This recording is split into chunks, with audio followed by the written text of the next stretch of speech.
மானம் தமிழ்நாடு பார்வையாளருக்கு வணக்கம். அப்பப்போ சில இயக்குனர்கள்லாம் வந்து சாதிங்கிறதே கிடையாதுங்க. இந்த இவங்கெல்லாம் 2, 3 பேர் படம் எடுக்கிறனால தாங்க சாதி பிரச்சனையே வருது. பாருங்கள் ஆபாசம்லாம் அதிகமாகிடுச்சு அப்படின்னு சொல்லி பேசிகிட்டே இருப்பாங்க. சரி, அப்படி பேசுகிறவங்க வந்து பயங்கரமான ஒரு கிறிஸ்டோபன் நோலன் மாதிரி படம் எடுத்துருக்காங்களான்னு பார்த்தா, அவங்க எதெல்லாம் விமர்சிக்கிறாங்களோ அதெல்லாம் அந்த மாதிரியான குப்பைகளை வந்து இன்னும் சொல்லப்போனால் அந்த குப்பைகளை இவங்க தான் அந்த படங்களில் வந்து அதிகமாக வந்து எடுத்திருப்பாங்க.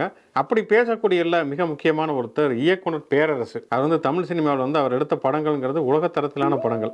அப்படிப்பட்ட இயக்குனர் பேரரசு வந்து இப்போ ஒரு ஆடியோ லான்ச் ஃபங்க்ஷனில் பேசியிருக்காரு. பாருங்கள், வந்து ஆபாச படங்களாக எடுத்துக்கிட்டே இருக்காங்க, கலாச்சார சீர்கேடு எடுத்துக்கிட்டு இருக்காங்கன்னு.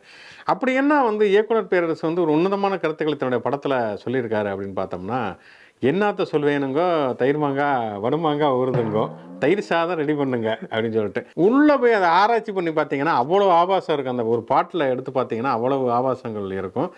அப்படி தான் கிட்டத்தட்ட அவருடைய எல்லா படங்கள்லையுமே அப்படி தான். ஒரு படத்தில் நான் விஜய் படமே 2 படம் பண்ணியிருக்காரு. அசின் வந்து வருவாங்க, சாதாரண ஒரு ஸ்லீவ்லெஸ் போட்டிருப்பாங்க. அதுக்கு வந்து அவ்வளோ கேவலமாக வந்து ஒரு வசனம்னு இருக்கும். வந்து அந்த அண்ணா பல்கலைக்கழக மாணவி குறித்து விஜயனுடைய அறிக்கையின் போது கூட அந்த காட்சிங்கிறது பலமுறையும் பரவலாக பகிரப்பட்டதாக இருக்கும். அப்படி வந்து உலகத்தில் இருக்கிற அத்தனை குப்பைகளையும், ஆணாதிக்கத்தையும், சாதியத்தையும், நிலப்பிரபுத்துவம் எல்லாத்தையும் படமாக எடுத்துட்டு யாராவது புதுசாக ஒரு அரசியல் ரீதியான ஒரு படம் வந்துச்சுன்னா உடனே வந்து பாருங்கள், வந்து இந்தியாவில் ஜாதியே கிடையாதுங்க, ரஞ்சித் படம் எடுக்கவும் மாரிஸ்வராஜ் படம் எடுக்கவும் தாங்க இந்த மாதிரியான பிரச்சனைகள் அப்படின்னு பேசக்கூடிய இயக்குநர்களை பார்க்குறப்ப தான் அது வந்து உண்மையிலேயே பயங்கர காமெடியாக இருக்கும் அப்படின்னு சொல்லலாம். வந்து நிறைய பேரை சொல்லலாம். பிரவீன் காந்தியிலேருந்து ஆரம்பித்து துள்ளல்னு ஒரு படம் எடுத்துருப்பாங்க. அந்த படத்தை பார்க்க முடியாது வச்சுங்களேன். 2, 3 சீன் யூடியூப்பில் நீங்கள் பார்த்தீங்கன்னாலே அது வந்து அவ்வளோ குப்பையாக இருக்கும். ஆனால் அவர் தான் வந்து பார்த்தீங்கன்னா ஜாதி படம் எடுக்கக்கூடாது, ஆபாச படம் எடுக்கக்கூடாது அப்படின்னு சொல்லி பேசிகிட்டே இருப்பாங்க. இந்த மாதிரியான இயக்குநர்களை பார்க்குறப்ப தான் வந்து உண்மையிலே வந்து நமக்கு வந்து மிகப்பெரிய கோபம் வருது அப்படின்னு சொல்லிட்டு ஷோக்கில் போகும். இது முச்சந்தி ஷோ. நான் உங்கள் சுகுணா திவாகர். நான் அலெக்ஸ் பாண்டியன்.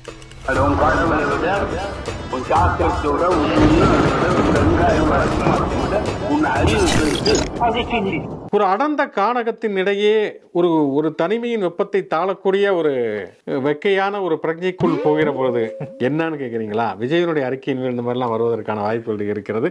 நேற்று நீண்ட நாட்களுக்கு பிறகு விஜயனுடைய அறிக்கை வந்தது. அவர் வந்து கிட்டத்தட்ட 1 மாதம் வந்து முழுக்க வந்து சைலண்டாக இருந்து அந்த கருவில் பாதிக்கப்பட்ட மக்களை எல்லாம் பார்த்து அவங்க காலிலெல்லாம் விழுந்து கதறி எழுததற்கு பிறகு, அதுக்கப்புறம் இந்த நெல் கொள்முதல் குறித்து ஒரு அறிக்கை விட்டதற்கு பிறகு இனிமேல் டெய்லி ஒரு அறிக்கை அப்படின்னு சத்தியம் பண்ணியிருக்காரு போல இருக்குது. வந்து பேரரசு தலையில் அடித்து நேற்று ஒரு அறிக்கை. அந்த அறிக்கையில் பார்த்தோன்னா, நம்ம அரசியல் பயணத்தில் அடர்நீள ஆழ்நீள் அடர் அமைதிக்கு பிறகு அப்படின்னு இருந்தது. இதெல்லாம் வராதே, இவருக்கு தெரிஞ்சது கொக்கோலா பிரவுன் கலருடா, பண்ணை எடுத்து டீயில் அமுக்கடா அப்படின்னு தானே வரும் அப்படின்னு பார்த்தா யாரோ ஒரு நவீன இலக்கியவாதி அதில் வந்து எழுதியிருக்காங்க போல இருக்குது. விஜய்க்கு அதுக்கு சம்பந்தமே இல்லாத ஒரு அறிக்கையாக அது இருக்கிறது. அதாவது எங்கள் அரசியல் பயணத்தை யாருமே தடுக்க முடியாது, நாங்கள் போய்கிட்டே இருப்போம் அப்படிங்கிறத அவர் சொல்கிறது. அவர் பயணத்தை யாருமே தடுக்கலை. அவர் நினச்சா அவரே போயிருக்கலாம்.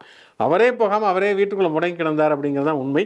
ஆனால் அது பார்த்தீங்கன்னா, அந்த அறிக்கை பார்த்தீங்கன்னா ஏதோ ஒரு கோணங்கியோட நாவல் படிக்கிற மாதிரியே அந்த அறிக்கை இருந்தது. தாவேக்காவோட பொதுக்குழு கூட்ட போகிறாரு, அவ்வளோதான் விஷயம்.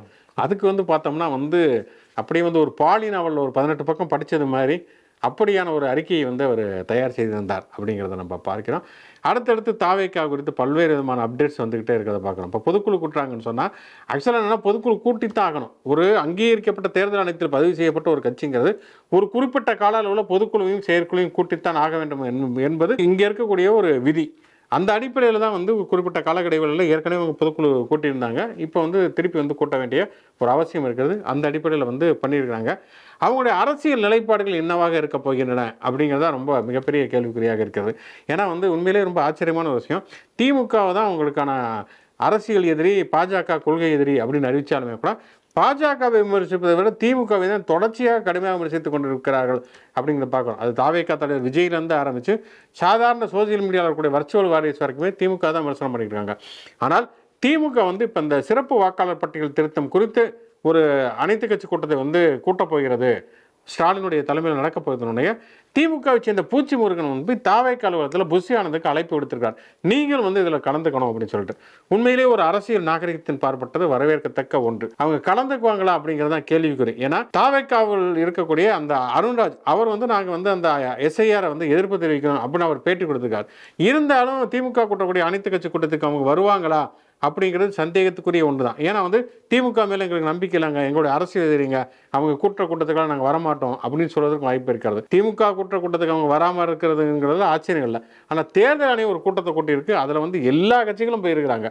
திமுக, அதிமுக, பிஜேபி, நாம் தமிழர் கட்சி, மதிமுக, சிபிஐ, சிபிஎம் எல்லாருமே போயிருக்காங்க. ஆனால் தாவேக்கா மட்டும் ஆப்சண்ட்.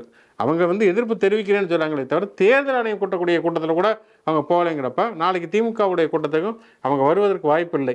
ஆனாலும் அப்பப்போ வந்து இந்த மாதிரியான சவடால் அடிக்கக்கூடிய அறிக்கைகள் வருகிறது. அப்படிங்கிறப்ப பேரரசு படம் மாதிரி ஒரு டைலாக்கு அப்படி விஜய் வந்தால் தான் அது விஜயா தெரியுது. இந்த மாதிரி வந்து கோணகி ஸ்டைலில் வர்றப்ப தான் வந்து தாவேக்காரங்களே குழம்பு போயிடுவாங்க. அண்ணனா இது யார் நம்ம கட்சிக்கு வேற யாராவது தலைவராயிட்டாங்களா அப்படின்னு சொல்லி ஒரு குழப்பம் வருவதற்கும் வாய்ப்பு இருக்கிறது. அப்படிங்கிறது நம்ம விஜய்க்கு சொல்லிடுவோம். ஒரு மாதமாக வந்து வருவாங்களான்ட்டு மீடியாவிலேருந்து பத்திரிகையாளர்கள்லேருந்து எல்லாரும் வலிமேல் வெளிவைத்து காத்திருந்தும் எல்லாரும் டயர்டானது தான் மிச்சம், வெளியே வரவே இல்லை. ஆனால் ஒரே அடியாக இன்னைக்குன்னு சொல்லி மொத்த பேரும் கிளம்பி ஆளாளுக்கு ஒரு திசைக்கு டாடா ஸ்மோக் எடுத்துகிட்டு கிளம்புங்கடா அப்படின்ட்டு கிளம்பிட்டாங்க. நேற்றுலேருந்து மறுபடியும் பேட்டிகள்லாம் கொடுக்க ஆரம்பிச்சிட்டாங்க. அந்த கட்சியோட கொள்கை பரப்பு செயலாளர்லாம் வந்து இது வரைக்கும் வந்து அவர் கட்சி ஆதரவாளர்கள்லாம் என்னெல்லாம் வந்து சதி நடந்திருக்கு பொய் அப்படின்ட்டுலாம் வந்து கரூர் சம்பவத்தை பற்றி சொல்லிக்கிட்டு இருந்தாங்களோ அதையெல்லாம் இப்போ அவங்க வந்து பேட்டியாக கொடுக்க ஆரம்பிச்சிட்டாங்க. ஆளாளுக்கு வந்து சேனல்களுக்கு பேட்டி கொடுக்கறது. புசி ஆனந்த் இன்னைக்கு கிளம்பி மதுரைக்கெல்லாம் போயிருக்காரு. மதுரைக்கு போய் முத்துராமலிங்க தேவரோட குரு ஜெயந்தி விழா, அதுக்கு ஆட்களோட போய் மேலே போய் நின்றுக்கிட்டு அவருக்கு மாலை போட்டுட்டு அவரோட குரு பூஜைன்னு சொல்லிட்டு அங்கே போய் தாவேக்கா வாழ்கிட்டு எல்லாம் சேர்ந்து கத்தியிருக்காங்க. அப்புறம் கீழே இருந்து முதல்ல அவங்கள இறக்குடா கீழே அப்படின்ட்டு இறங்கி திருப்பியும் இந்த ஏர்போர்ட்டுக்கு திருப்பி வச்ச நிகழ்வுகள்லாம் நடந்திருக்கு. நீங்கள் இந்த தாவேக்கா வாழ்க அந்த டிவிகேங்கிறது இப்போ பார்த்தா கனிமொழி ஒரு கூட்டத்துக்கு போயிருக்காங்க. அங்கேயுமே டிவிக்குன்னு கற்றுருக்காங்க. கனிமொழி திரும்பி பார்க்க ஓடி போயிடுறாங்க. அது இந்த பூவே பூச்சுருவா படத்தில் ஒரு சீன் வரும். அந்த பத்மினி, வயசான பத்மினி இருப்பாங்க. சின்ன பசங்கள்லாம் போய் காலிங் பெல் அடிச்சுட்டு ஓடி போயிடுவாங்க. கதவை திறந்து பார்த்தா யாருமே இருக்க மாட்டாங்க. இப்போ வந்து அந்த மனையில் வந்து அந்த டிவிக்கே கத்தக்கூடிய ஆட்கள் இருக்காங்க. கூட்டத்தில் இதே ஒன்று கத்துவோம் டிவிகே அப்படின்னு சொல்லிட்டு. ஒவ்வொரு காலகட்டத்திலையும் பார்த்தீங்கன்னா இளைஞர்கள் வந்து கூட்டமாக கூட்டினாங்கன்னா வந்து எதையாவது ஒன்று வந்து கத்துவதுங்க வழக்கம். இப்போ எங்கள் காலத்துலாம் சலப்புல ஊம்தலக்கா அப்படின்னு சொல்லி கத்துவாங்க. அது மாதிரி வந்து ஒவ்வொன்றா வந்து கத்துவாங்க. அது மாதிரி இப்போ வந்து அந்த டிவிகேவுக்கு அவங்களுக்கு சம்மந்தம் இல்லைனாலும் டிவிகே அப்படின்னு கத்துவதுங்கிறது ஒரு வழக்கமாக மாறிவிட்டது. அந்த புசி ஆனந்துமே வந்து அது ஒரு பெரிய குழந்தையாக இருக்கிறார், மற்றவங்களாம் சின்ன குழந்தைகளாக இருக்கிறார்கள் அப்படின்னு சொல்லலாம். பசும்பொன் முத்துராமலிங்கனாருடைய பிறந்தநாள் நினைவு நாள் ரெண்டுமே இன்னைக்கு தான். அது வந்து தேவர் ஜெயந்தி குரு பூஜையாக கொண்டாடப்படுவது வழக்கம். ஊரில் இருக்கக்கூடிய அத்தனை கட்சிகளும் அங்கே போய் மரியாதை செலுத்துவது அப்படிங்கிறது வழக்கம். அதில் பார்த்தோம்னா சொன்னோம்னா அப்பப்போ அந்த காலகட்டத்துடைய அரசியல் நிகழ்வுகள் அதில் வந்து பிரதிபலிப்பது அப்படிங்கிறது ஒரு வழக்கமான ஒரு விஷயம். குறிப்பாக பார்த்தோம்னா வந்து ஓபிஎஸ் வந்து அதிமுக விட்டு நீக்கப்பட்ட காலகட்டத்தில் 2-3 ஆண்டுகளுக்கு முன்பு இபிஎஸ் வந்து அப்போ அங்கே போனப்போ துரோகி ஒழிக, எடப்பாடி பழனிசாமி வெளியே போ அப்படின்னு சொல்லியெல்லாம் முழக்கமிட்டார்கள். அதுக்கு வந்து ஒரு சின்ன சலசலப்பு ஏற்பட்டது. இப்போ வந்து அதனுடைய அடுத்த கட்ட வருஷனாக பார்த்தோம் அப்படின்னு சொன்னால் வந்து ஒரே காரில் வந்து ஓ பன்னீர்செல்வம், செங்கோட்டையன், டிடிவி தினகரன் 3 பேரும் வர்றாங்கங்கிற தகவல்கள் வருது. தகவல்கள் வரக்கூடிய காலகட்டம் தானே, தகவல் வரும். இபிஎஸ்ட்டை போய் மைக்க நீட்டு கேட்டிருக்காங்க. இப்படி 3 பேருமே வர்றாங்கன்னா வந்தால் பார்த்துக்கோங்க அப்படின்னு இருக்காரு. ஏன்னா காரணம் இவருக்குமே கொஞ்சம் பயம்தான். இவருமே பல கார்களை மாறி தான் அமித்ஷாவை போய் பார்த்தவர். அது என்னமோ காருக்கு ஏடிஎம்காரங்களுக்கும் ஏதோ ஒரு கனெக்ஷன் இருக்கு போல இருக்கு. ஏற்கனவே சட்டசபையில் அப்படி தான் உதயநிதி ஸ்டாலின் காரில் ஏறிக்கிட்டு வீட்டுக்கு போக பார்த்தார் ஓ பன்னீர்செல்வம். அப்போ உதயநிதி ஸ்டாலின் சொன்னார், பரவாயில்ல என் காரில் போகிறனால ஒன்றும் இல்லை, வீட்டுக்கு போய் சேர்ந்தா பரவாயில்ல, கமலாலயம் பக்கம் மட்டும் போயிடக்கூடாதுன்னு சொல்லி கடைசியில் கமலாலயத்துக்கு தான் போனாங்க. இவர் எடப்பாடி பழனிசாமி பல கார்களை மாறி வந்து அமித்ஷாவை சந்தித்தார். ஆனால் டிடிவி தினகரனில் ஓபிஎஸும் செங்கோட்டையனும் ஒரே காரில் பயணித்து வந்திருக்கிறார்கள். முன் சீட்டில் வந்து ஓபிஎஸ் உட்கார்ந்துருக்காரு, பின் சீட்டில் செங்கோட்டையன் உட்கார்ந்து இருந்திருக்காரு. அவங்க வந்து 2 பேரும் ஒன்றாக வந்து இணைந்து பயணித்து அந்த பசும்பொன்னுக்கு வந்திருக்கிறார்கள் என்பது உண்மையிலே ஆச்சரியத்தை தரக்கூடிய ஒன்றாக இருக்கிறது. இன்னும் செங்கோட்டையன் வந்து அவர் வந்து அவருடைய மாவட்ட செயலாளர் பதவி தான் பறிக்கப்பட்டதை தவிர இன்னும் அடிப்படை உறுப்பினராகத்தான் அதிமுக இருக்கார். அப்படிப்பட்ட செங்கோட்டையன் அதிமுக நீக்கப்பட்ட ஓபிஎஸோடு இணைந்து ஒரே காரில் பயணித்திருக்கிறார். இந்த பயணம் என்பது காரில் மட்டும்தானா அல்லது அது ஒரு அரசியல் பயணமாக மாறுமா அப்படிங்கிற கேள்வியுமே இருக்கிறது. எடப்பாடி பழனிசாமிக்கு கண்டிப்பாக இது வந்து ஒரு நெருக்கடியை கொடுக்கும் அப்படின்னு எதிர்பார்க்கலாம். இப்படி ஒரு அணி சேர்க்கை இந்த பக்கம்னா, அந்த பக்கம் பார்த்தோன்னா வைகோ சீமான் 2 பேரும் எதிரும் புதிருமாக இருந்தார்கள். சீமானம் பார்த்தா வைகோ வந்து தெலுங்கு அப்படின்னு சொல்லி கடுமையாக விமர்சித்தார். ஒரு முறை பார்த்தோன்னா விமான நிலையத்திலேயே வந்து நாம் தமிழர் கட்சி மதிமுக தொண்டர்கள் வந்து கடுமையாக தாக்கி கொண்டார்கள். நீதிமன்றத்தில் வழக்கெல்லாம் இருக்கிறது. அப்படி இருக்கக்கூடிய சூழலில் வந்து அண்ணே அப்படின்னு சொல்லிட்டு இவர் அண்ணே நாகராஜனே எப்படின்னே இருக்கீங்க அப்படிங்கிற மாதிரி இவர் கட்டித்தழுவ அவரும் பதிலுக்கு ஏற்கனவே வைகோ வந்து சாதாரணமாகவே எமோஷனலாக உணர்ச்சி போடுவார். அவருமே கட்டித்தழுவி தமிழ்நாட்டில் வந்து தன்னுடைய பேச்சாற்றலில் வந்து நிரூபித்துக் கொண்டிருக்கக்கூடியவர் செந்தமிழன் சீமான் அவர் பேட்டி கொடுக்க இவர் பேட்டி கொடுக்க தமிழ்நாட்டினுடைய தன்மானத்திற்கும் வீரத்திற்கும் இளைஞர் உள்ளங்களில் புயல் வீசி வருகிற என் அருமை சகோதரர் செந்தமிழன் சீமான் அவர்கள் நானும் ஒரே வேளையிலே இங்கே வந்தது எனக்கு எல்லையற்ற மகிழ்ச்சியை தருகிறது. அப்படியே வந்து இந்த வடிவேல் ஒரு படத்தில் சொன்ன மாதிரி எங்கள் அப்பா வாசிக்க அம்மா ஆட ஒரே கூத்தா இருக்கும் போல இருக்குன்னு சொல்லிட்டா, இந்த பசும்பொன்னில் வந்து பார்த்தோம்னா வந்து பல அரசியல் கலைஞர்களுக்கு மத்தியில் பல கலகலப்பான நிகழ்ச்சிகளும் வந்து நாம் கண்டுகளிக்கக்கூடியதாக இருக்கிறது. டிடிவி, ஓபிஎஸ், செங்கோட்டையன், அதாவது சேனல்கள் எப்படி போடாங்க, கேஏஎஸ் அவர் கேஏஎஸ், ஓபிஎஸ், டிடிவி இணைந்தார்கள் அப்படின்லாம் போட்டு 3 பேருமே போய் உள்ள மாலையெல்லாம் தேரி போல இருக்காது மாலையெல்லாம் அணிவிச்சுட்டு வெளியில் வந்து டிடிவி தினகரன் பேட்டியும் கொடுத்துருக்காரு. கொடுத்துட்டு நாங்கள் எல்லாரும் மேலே இணைந்து பயணிக்க போகிறோம், இந்த பசும்பொன்னில் வந்து அதுக்கான சபதம் எடுக்கிறோம், 2 பேரும் சேர்ந்து எல்லாரும் சேர்ந்து அதிமுக ஆட்சியை மீண்டும் கொண்டுட்டு வருவோம் அப்படின்னு சொல்லியிருக்காரு. ஆனால் இது வந்து எடப்பாடி பழனிசாமிக்கு தெரியும். அவர் பேட்டி கொடுக்கும் போதெல்லாம் வந்து சேனல்களில் லைவ் போட ஆரம்பிச்சிட்டாங்க, ஒரே காரில் 2 பேரும் வராங்கன்ட்டு. பட் ஆனால் அவருக்கு வேற பதில் என்ன சொல்றது அப்படின்ட்டு தெரியலப்பா, வந்தா பார்த்துக்கலான்ட்டு அங்கேருந்து கிளம்பிட்டாரு. இப்போ இவங்க 3 பேரும் இவங்களோட சசிகலாவும் சேர்ந்து தொடர்ந்து பயணிக்கிறது, அவங்க கூட இன்னும் கொஞ்சம் ஆட்கள் எல்லாம் சேர்த்துக்கிறது அப்படின்ட்டு போனால் நிச்சயம் வந்து எடப்பாடி பழனிசாமிக்கு இது வந்து ஒரு அபாயகரமான இதாக தான் இருக்கும். அவர் வந்து ஒட்டுமொத்த தமிழ்நாட்டுக்கும் பிரதிநிதியான கட்சி அப்படிங்கிறத தாண்டி அந்த கட்சி 2ஆ பிரிஞ்சு நீங்கள் கொங்க வச்சுக்கோங்க, நாங்கள் வந்து டவுன் சவுத்தை வச்சுக்கிறோம் அப்படிங்கிற மாதிரி வந்து மிகப்பெரிய பிளவை நோக்கி போகுமா அப்படிங்கிறது இப்போ நடக்க வாய்ப்பு இருக்குது. சசிகலா வந்து நான் ஜெயா டிவியில் பயங்கர பிஸியாக இருக்காங்க. ஒரு 4 பேர்த்த கூப்பிட்டு வச்சுக்கான்ட்டு நெல் கொள்முதல் எப்படி பண்ணுவதுன்னா முதல்ல சாக்கு வாங்கணும் அப்படின்னு சொல்லி முந்தானத்தை பேசிகிட்டு இருந்தாங்க. இந்த பழைய வயலுமால் உள்ள தூர்தர்ஷன்லாம் பார்த்த ஒரு ஞாபகம் இருந்தது. கீழே வேற வந்து பார்த்தோம்னா புரட்சி தியாகத்தலைவி சின்னம்மா அறிக்கை அப்படின்னு சொல்லிட்டு வந்து ஏற்கனவே ஜெயலலிதா இருந்தப்போ இந்த காமெடி நடக்குன்னா, ஜெயலலிதா வந்து ஒரு பெரிய அறிக்கை அதுவுமே யாராவது எழுதி கொடுப்பாங்க, அது அந்த அறிக்கையை முழுக்க வந்து வாசிப்பாங்க, வாசித்து அதையே லட்ரிங்காகவும் போடுவாங்க. இப்போ பார்த்தாலும் தியாகத்தலைவி சின்னம்மா அவங்க பார்த்து இந்த அண்ணா கலைஞர்லாம் வந்து எழுதுவாங்க இல்லையா, அவங்க வந்து கதை வசனம் நாடகம் சிறுகதைகள் எல்லாமே எழுதிருக்காங்க. அவங்க வந்து ஒரு பரிச்சட்டையை உட்காந்துட்டு எழுதிட்டு இருப்பாங்க. அதே மாதிரி தியாகத்தலைவி சின்னம்மா படமும் போட்டு அவங்க மகா காவியங்கள்லாம் படைச்ச மாதிரி போட்டு அவங்க போட்டுக்கிட்டு இருக்காங்க. இப்படித்தான் பல கூத்துகள். ஓகே, எலெக்ஷன் வரப்போகுது, எதிர்க்கட்சி ஆளக்கூடிய ஒரு மாநிலத்துக்கு ஏன் இன்னும் நெருக்கடி கொடுக்காம இருக்காங்கன்னு யோசிக்கிறப்ப அப்படிலாம் யோசிக்காதீங்க, நாங்கள் அவ்வளோ நல்லவங்க இல்லைங்கிற மாதிரி அமலாக்கத்துறை நேற்று வந்து தமிழ்நாடு காவல்துறை டிஜிபிக்கு ஒரு கடிதம் எழுதி இருக்கிறது. என்னன்னா வந்து நகராட்சி பணிகளில் பொறியாளர்களை நியமிப்பதில் பெரும் ஊழல் நடந்திருக்கிறது, ஒருத்தருக்கு 35 லட்ச ரூபா வரைக்குமே வந்து காசு வாங்கியிருக்காங்க, உடனே வந்து நீங்கள் வழக்காக பதிவு பண்ணுங்க அப்படின்னு சொல்லி போட்டிருக்காங்க. அமலாக்கத்துறையை பொறுத்த வரைக்கும் என்னன்னா வந்து ஒரு எஃப்ஐஆர் இல்லைன்னா அவங்க வந்து எந்த வழக்குமே விசாரிக்கக்கூடாது அப்படிங்கிறது அமலாக்கத்துறையுடைய சட்டத்தில் இருக்கக்கூடிய அடிப்படையான ஒரு விஷயம். அதனால தான் நாங்கள் வந்து இவங்களுக்கு குடைச்சல் கொடுக்கணும், நீங்கள் முதல்ல எஃப்ஐஆர் போட்டு கொடுத்தீங்கன்னா நாங்கள் அடுத்து குடைச்சல் ஆரம்பிப்போம் அப்படிங்கிறது அந்த அடிப்படையில் அவங்க வந்து கேட்டிருக்கிறார்கள். KN நேரு இது வந்து கடுமையாக வந்து மறுத்திருக்கார். ஏன்னா ஏற்கனவே KN நேருடைய தம்பி மேலே வந்து ஒரு வங்கியில் வந்து அது ஒரு பழைய கேஸ், அது அந்த கேஸை வச்சுட்டு ஏதோ ஒரு குடைச்சலை கொடுப்பதற்கு அமலாக்கத்துறை வந்து முயற்சி பண்ணப்போ அதுலேயும் வந்து அமலாக்கத்துறை வந்து தோல்வியை தழுவிவிட்டது. அது வந்து அந்த கேஸ் நிற்கலை. இப்போ வந்து என்ன பண்ணுறதுன்னு தெரியாமல் வந்து ஏற்கனவே வந்து டாஸ்மார்க் வழக்கை வந்து ரைடு பண்ணிட்டோம், 1000 கோடி ஊழல் அப்படின்லாம் சொன்னாங்க.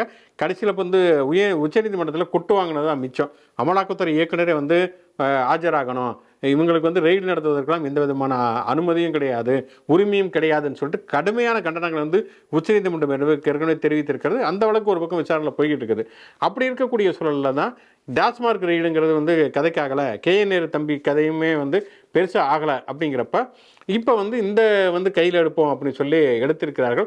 ஆக்சுவலாக அமலாக்கத்துறை என்னன்னா வந்து கூட்டணி கட்சிகளுக்குன்னா ஒரு மிரட்டலை கொடுத்து கூட்டணி பிஜேபி கூட்டணி விட்டு வெளியில் போகாமல் பார்த்துக்கொள்வது, எதிர்கட்சிகளுக்கு ஒரு மிரட்டலை கொடுப்பது, ஒன்று வந்து பேரை வந்து கெடுப்பது, இந்த மாதிரி இவங்க ஊழல் கட்சிங்கிற ஒரு இமேஜை உருவாக்குவது. இன்னொன்று பார்த்தோம்னா வந்து ஒரு எதிர்கட்சியில் வந்து யாரெல்லாம் வலிமையான அடுத்த கட்ட தலைவர்கள் இருக்காங்களோ அவங்களுக்கு நெருக்கலை கொடுப்பது. இப்போ செந்தில் பாலாஜினா கொங்கு மண்டலத்தில் வந்து செந்தில் பாலாஜி தான் திமுகவை தொடர்ச்சியாக வந்து வெற்றி பெற வைக்கிறார்னா அவருக்கு ஒரு நெருக்கடி கொடுப்பது, KN நேரு அசைக்க முடியாது திருச்சி ஏரியானா அவருக்கு ஒரு நெருக்கடி கொடுப்பது, அப்படிங்கிற ஒரு விஷயத்தை வந்து பண்ணுவது அப்படிங்கிறதான் வந்து அமலாக்கத்துறை இப்படியான முயற்சிகளை வந்து முன்னெடுக்கிறது. டெல்லியிலாம் பார்த்தோம்னா அரவிந்த் கெஜ்ரிவாலையே வந்து கைது செய்தார்கள், சிபு சோரனை கைது செய்தார்கள். அப்படி வந்து தமிழ்நாட்டிலும் குடைச்சலை கொடுக்குறோம் அப்படிங்கிற மாதிரி அமலாக்கத்துறை வந்து தனக்கான முயற்சிகளை வந்து எடுத்திருக்கிறது. அது வந்து வெற்றி பெறுமா இல்லை வந்து அமலாக்கத்துறை மறுபடியும் வந்து ஆப்படிக்கப்படுமா அப்படிங்கிறத நம்ம பொறுத்திருந்து தான் பார்க்கணும். டாஸ்மாக் வழக்குலையும் இதே தான் நடந்துச்சு. அவங்க வந்து ஒரு பக்கத்துக்கு ஒரு அறிக்கை விட்டாங்க. டாஸ்மாகில் வந்து 1000 கோடி ரூபாய் ஊழல் நடந்துச்சுன்னு சொல்லிட்டு. அதுக்கப்புறம் கோர்ட்டில் போய் அதுக்கு எந்த ஆதாரமும் இல்லை அப்படின்ட்டு அமலாக்கத்துறைக்கு எதிராக தீர்ப்புகள் வந்தாலுமே வந்து இந்த பாஜக கூட்டணி கட்சிகள் எல்லாமே அதை வந்து கையில் எடுத்துக்கிட்டு ஆளாளுக்கு ஒரு நம்பர் சொல்லி அண்ணாமலை 1000 கோடினாரு, அமித்ஷா வந்து 10,000 கோடி அப்படின்னாங்க. அப்படின்னு டாஸ்மாக் ஊழல் திமுக பண்ணுச்சு அப்படின்ட்டு ஒரு காயின் பண்ணி அதை ஒரு அரசியலாக பண்ணிக்கிட்டு இருந்தாங்க. இப்போ அது நிறுத்து போச்சுன்னு இப்போ அடுத்த டிபார்ட்மெண்ட்டு அடுத்த அமைச்சர் அப்படின்னு சொல்லிட்டு நகராட்சி நிர்வாகத்துறை அதுக்கு வந்திருக்காங்க. இதில் வந்து அமலாக்கத்துறை வந்து அந்த லெட்டரில் சொன்னதே வந்து 2500 பேர் வந்து இவங்க வேலைக்கு எடுத்திருக்காங்க. அதில் ஒரு 150-200 பேர்கிட்ட மட்டும் லஞ்சம் வாங்கியிருப்பாங்க, ஒரு 30 லட்சம் 35 லட்சம் வாங்கியிருப்பாங்க அப்படின்னு தான் அந்த கடிதம். ஆனால் வந்து எதிர்க்கட்சியாக இருக்கட்டும், பாஜக கூட்டணி கட்சியாக இருக்கட்டும், இந்த கூட்டணி கட்சிகளுக்கு ஆதரவான மீடியாவாக இருக்கட்டும், அவங்க வந்து அந்த 2500 பேருக்கு இன்ட்டு 35 லட்சம் அப்படின்னு போட்டு 8888 கோடி அப்படின்ட்டு இல்லை 888 கோடி அப்படிங்கிற மாதிரி போட்டு அது எந்த ஆதாரமும் இல்லாமல் அதை வந்து இப்போ அது ஒரு பெரிய நம்பராக நமக்கு வேணும் அப்படிங்கிறனால நேற்று வந்து கரெக்டாக பாஜக பாமக அப்படின்னு பாஜக கூட்டணியில் யாரெல்லாம் இருக்காங்களோ அவங்களுக்கு ஆதரவான எல்லா சேனல்களையுமே வந்து இந்த நம்பரை வந்து பெருசாக ப்ரொஜெக்ட் செய்யப்பட்டு நேற்றுல வந்து வேலை வாய்ப்பு கொடுக்கறதுல வந்து ஊழல் பண்ணிட்டாங்க 888 கோடி அப்படின்னு சொல்லிட்டு அதை இப்போ கொஞ்சம் நாளைக்கு ஆரம்பிச்சிருக்காங்க. இது இப்போ திருப்பியும் கோர்ட்டுக்கு போகுமா இல்லை டிஜிபி அதுக்கு என்ன பதில் சொல்வார்? டிஜிபி பதில் சொல்லனா அமலாக்கத்துறை வந்து அதை அவங்க ஏதாச்சும் கோர்ட்டுக்கு போவாங்களா அப்படின்ட்டு அது எவ்வளோ நாளுக்கு முடியுமோ அவ்வளோ நாளுக்கு இழுக்கிற வேலையில பாஜக இறங்கியிருக்கு. வெற்றிகரமாக டொனால்ட் ட்ரம்ப் 56வது முறையாக நாங்கள் தான் இந்தியா பாகிஸ்தான் போரை நிறுத்தி இருக்கிறோம் அப்படின்னு பேசியிருக்காரு. நேற்று தென்கொரியாவில் நடந்த ஒரு கூட்டத்தில் தான் இதை வந்து பேசியிருக்காரு. ஜெயராம் ரமேஷ் கேட்டிருக்காரு, 56 தடவை சொல்லிட்டாருங்க, இந்த 56 இன்ச்சு மார்பு என்ன பண்ணுகிறது அப்படிங்கிற கேள்வியை கேட்டிருக்காரு. ராகுல் காந்தி நாக்கப்படுங்கிற மாதிரி கேட்டிருக்கிறாரு. ஏன் வந்து நீங்கள் பொய் சொல்ல நீங்கள் வந்து ட்ரம்ப் ஏன் உங்களோட பொய்யை நிறுத்த மாட்டேங்கிறீங்கன்னு ஏன் மோடி கேட்க மாட்டேங்கிறாரு அப்படின்னு சொல்லிட்டு ஒரு கிடுக்குப்பிடி கேள்வியை கேட்டிருக்கிறாங்க. ஆனால் வந்து இவருமே வந்து ஒரு ஆள் நீள் அடர அமைதியில் தான் ஆழ்ந்திருக்கிறார். மோடி அதை பற்றி மட்டும் பேச மாட்டேங்கிறார். அப்படி எல்லாத்துக்கும் காரணம் நேரு அப்படின்னு சொல்லிட்டு அவர் பாட்டுக்கு ஒரு ஓரமாக ஒதுங்கிட்டு இருக்காரு அப்படிங்கிறது தான் இன்னைக்கு பார்க்கக்கூடிய நிதர்சனமாக இருக்குது. இன்னொரு பக்கம் பார்த்தோம்னு சொன்னால் ட்ரம்ப் தன்னுடைய பிடிவாதத்தை தளர்த்தி கொஞ்சம் இறங்கி வந்திருக்கிறாரு. என்னன்னா சீனாவுடைய அதிபரை பார்த்துட்டு 57% இருந்த ஒரு வரியை 47% அப்படின்னு குறைச்சிருக்கார். போட்டியே சீனாவோட தான். சீனாவுக்கு கருணை காட்டிட்டா அப்படி பார்த்தோம்னா வந்து இந்தியாவுக்கெல்லாம் கருணை காட்ட மாட்டேங்கிற அப்படி சீனாவுக்கு வந்து கருணை காட்ட. டொனால்ட் ட்ரம்ப் எந்த நேரத்தில் என்ன பண்ணுவார்னு யாருக்குமே தெரியாது அப்படின்னு தான் சொல்ல முடியும். நல்லவேளை சீனா யாரோடையும் போர் தொடுக்காதனால நான் சீனா போகிற நிப்பாட்டினேன் அப்படின்னு சொல்லாமல் இருக்காரு அப்படிங்கிறதான் ஒரு ஆறுதலான செய்தி. நாம் ஏற்கனவே பேசியிருந்தோம், கேரளாவில் இருக்கக்கூடிய மார்க்சிஸ்ட் கம்யூனிஸ்ட் கட்சி அந்த அரசாங்கம் வந்து தொடர்ச்சியாக பாஜக எதிர்ப்பு நடவடிக்கைகளை மேற்கொண்டிருந்தாலுமே கூட புதிய கல்விக் கொள்கையை நாங்கள் தேசிய கல்விக் கொள்கையை நாங்கள் எதிர்க்கிறோம், ஆனால் பிஎம்சிடி ஸ்கூல் திட்டத்தில் வந்து நாங்கள் சேர்க்கிறோம் அப்படின்னு சொல்லியிருந்தாங்க. கூட்டணியில் இருந்த இந்திய கம்யூனிஸ்ட் கட்சி கடுமையான எதிர்ப்பை முன்வைத்திருந்தது. அதை தொடர்ந்து வந்து இப்போ அந்த பிஎம்சிடி ஸ்கூல் திட்டத்தில் வந்து நாங்கள் விளைவிக்கிறோம் அப்படின்னு சொல்லி அதற்காக வந்து ஒரு குழுவையுமே நியமித்திருக்கிறார்கள் அப்படிங்கிறத பார்க்குறோம். ஆக மொத்தம் பார்த்தோம் அப்படின்னு சொன்னால் இங்கே கூட பார்த்தோம்னா தமிழ்நாடு அரசு வந்து இந்த கல்வி தனியார் மசோதாவை கொண்டு வந்தது தொடர்பாக இங்கே இருக்கக்கூடிய சிபிஎம் விடுதலை சித்தங்களும் எதிர்ப்பு தெரிவித்ததற்கு பிறகு பல முற்போக்காளர்களுமே எதிர்ப்பு தெரிவித்ததற்கு பிறகு தமிழ்நாடு அரசு வந்து அதை திரும்ப பெற்றதை நம்ம பார்க்கிறோம். ஆக மொத்தம் என்னன்னா வந்து கூட்டணி கட்சிகளாக இருந்தாலுமே கூட தாங்கள் இருக்கக்கூடிய கொள்கையிலிருந்து பின்வாங்காமல் ஒரு அழுத்தத்தை கொடுப்பது, ஒரு எதிர்ப்பை தெரிவிப்பது அப்படிங்கிறப்பதான் அரசுகள் வந்து தங்களுடைய நிலைப்பாட்டில் மாற்றத்தை வந்து உருவாக்குகிறார்கள் அப்படிங்கிறத பார்க்கலாம். ஏற்கனவே பார்த்தோன்னா தமிழ்நாட்டை பொறுத்த வரைக்கும் இந்த பிஎம்சிடி ஸ்கூலை நாங்கள் வந்து சேர மாட்டோம்னு சொல்றதுனால தான் நமக்கு வர வேண்டிய இந்த 2000 கோடிங்கிறது வராமல் இருக்கிறது.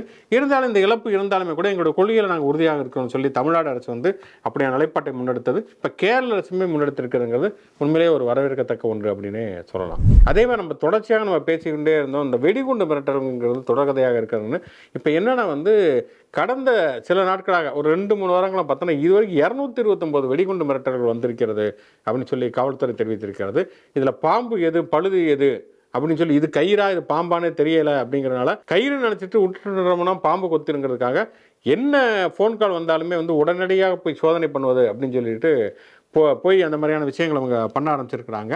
ஆனால் இது ஒரு பொழுதுபோக்காக செய்து கொண்டிருக்கக்கூடியவர்கள், அது தனிநபரோ அல்லது ஒரு பெரிய நெட்வொர்க்கோ யாராக இருந்தாலுமே உடனடியாக பிடிக்கப்பட்டு அவர்கள் வந்து கடுமையான நடவடிக்கை உட்படுத்தப்படும் சொல்லி ஏற்கனவே நம்ம வலியுறுத்தினோம். இப்பவுமே அதை நம்ம வலியுறுத்துகிறோம். ஓகே, கடைசியாக ஒரு விளையாட்டு செய்தியை சொல்லி முடிப்போம்.